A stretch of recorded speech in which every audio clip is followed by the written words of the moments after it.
స్త్రీని అవమానపరిచేటట్టు రాయను. ఇవాళ ఐటమ్ అనే మాట ఈ దేశంలో తెగ చెల్లుతుంది.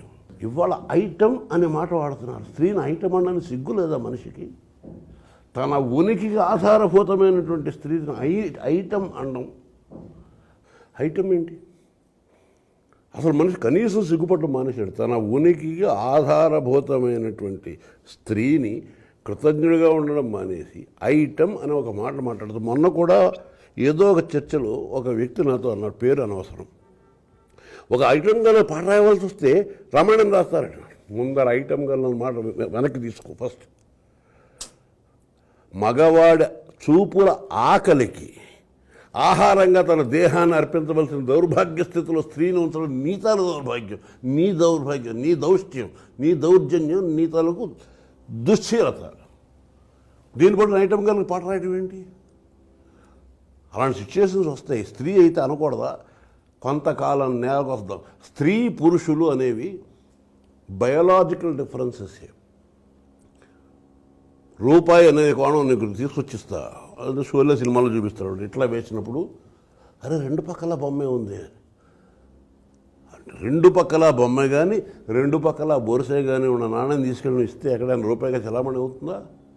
సో రెండిటి ద్వారా ఒకటిని గుర్తించడం అనేటువంటి ఒక సృష్టి సత్యం ఏదైతే ఉందో అలాగ మానవుడిని స్త్రీ పురుషులుగా మార్చింది అంత తప్పిస్తే, మొట్టమొదటి బేసిక్గా హ్యూమన్నెస్ ఇస్ దర్. హ్యూమన్నెస్ అని ఒక మాట ఉంది. మానవత, మానవీయత, అదే ఉదాత్తమైన సుగుణం కాదు, ఒక ఫినామినన్. ఆ ఫినామినన్లో స్త్రీ పురుషుల భేదం ఎక్కడ ఉంది? ఎనాటమీలో స్త్రీ గుండె వేరా చెప్పుడా?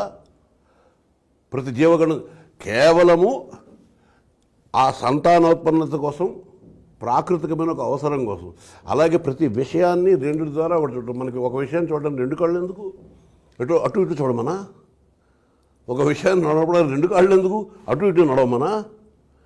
సో ఇవాళ మనం వాడుతున్నటువంటి టెక్నాలజీలో కూడా మొత్తం టెక్నాలజీకి అంతటికి మూలాధారమైనటువంటి భాష ఇది బైనరీ లాంగ్వేజ్.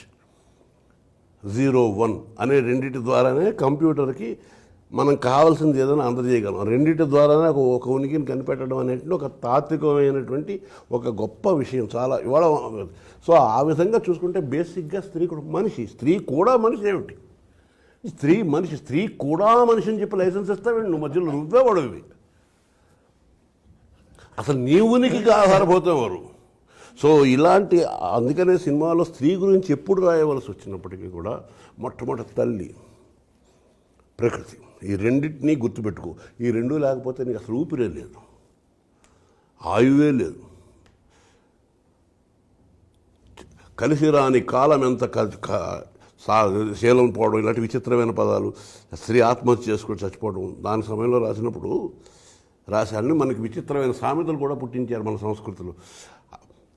ఆడదుగా పుట్టడం కంటే అడవిలో మానే పుట్టడం మేలు, ఆడదుగా పుట్టడం కంటే అడవిలో మానే పుట్టడం మేలు. అంత దౌర్భాగ్యంలోకి దింపేసేదాకా హింసిస్తూనే వచ్చారు.